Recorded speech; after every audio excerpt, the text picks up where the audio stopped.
4 cellules pour assurer l'anidation. Question suivante.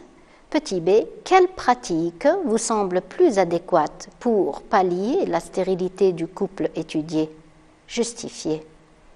Alors, il est évident que la fécondation ne peut avoir lieu chez ce jeune couple, que ce soit par le sperme non fécondant du conjoint ou par les trompes obturées de la conjointe.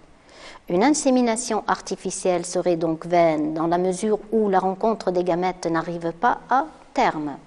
Donc, la FIVET semble être la technique adéquate en faveur d'une éventuelle grossesse.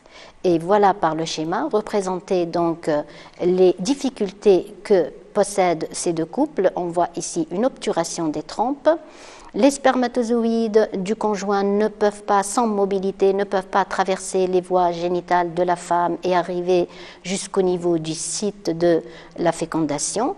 Donc, ce qu'il faut faire, c'est prélever les ovocytes chez la conjointe, les mettre dans un milieu de culture, préparer les spermatozoïdes fécondants du conjoint, les mettre ensemble avec les ovocytes dans un but d'assurer une fécondation in vitro, puis permettre à l'œuf de se développer pendant les premiers stades de son développement, stade 4 cellules, puis prélever les embryons et les transférer donc dans la cavité utérine dans un but de assurer la nidation.